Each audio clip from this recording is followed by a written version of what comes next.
Real estate investors, land developers, contractors, and especially build-to-rent community developers. Let's talk about the Salt Lake City, Utah market. This is your Market Minute with me, Corey Bonner. Buckle up. Here's what the data is saying. Oh, and follow if you want to be the first to know. Let's get right into it. Section 1, this is the key matrix snapshot of the Salt Lake City market. Let's look at Salt Lake City. Salt Lake City is showing a slow but steady stabilizing trend. Occupancy is currently sitting at 85.9%. That's up about 0.2% year over year, which isn't explosive, but it's at least movement in the right direction. Over the last year, the market absorbed over 4,400 units while delivering about, I'd say, close to 5,000 units. So absorption isn't quite keeping pace with the new construction, but it's close. Close enough that the gap isn't creating a major drag yet. Let's get into section 2, the rents and concessions. What are we seeing in this market?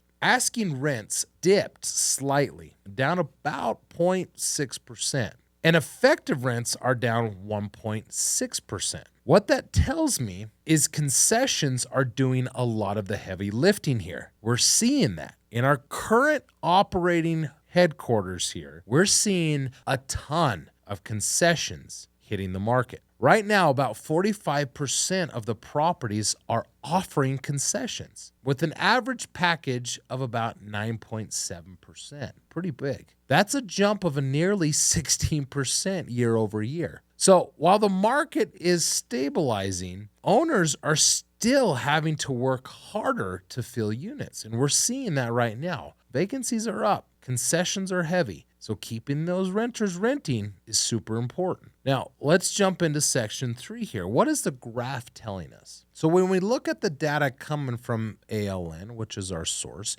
you'll notice something interesting here. Occupancy has been hovering in a very tight band, but effective rents slid downward for most of the year, just before leveling off here towards the end of the year.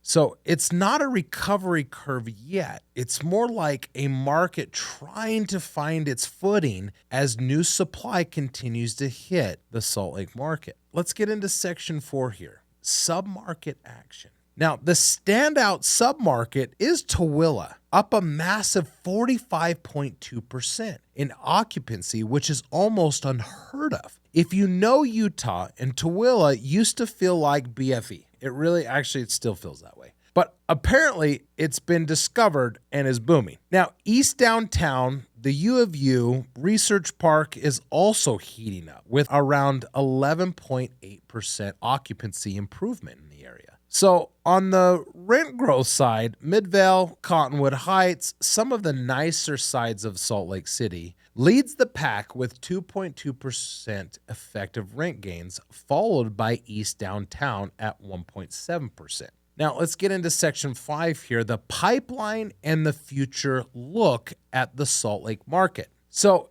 if you're wondering about the future supply here, and yeah, it's big. The top pipeline submarket is West Downtown and Northeast Avenues with over 14,000 units on the way. East Downtown has another just over 6,000 units coming and several other pockets ranging from 2,300 to over 4,000 units. So leasing activity is going to spike again in Q1 of 2026. So Salt Lake isn't done expanding, not even close. What's the real takeaway here? Salt Lake City isn't in recovery mode yet, but it's stabilizing. When effective rents stop sliding and absorption stays competitive with deliveries, it usually means a market is getting ready to turn the corner. So if you're investing, developing, or exploring the build-to-rent opportunities, Salt Lake is one of those markets where timing matters. Because once the supply wave gets digested, rent growth typically comes back fast. I've got more markets coming soon, so follow and comment on the markets you're curious about. I'll do some research and speak onto them. And if you want a deeper insight on how build to rent can be done right in today's market, Grab a free case study that we've done at coreyboner.com/case study, and I'll see you on the next one.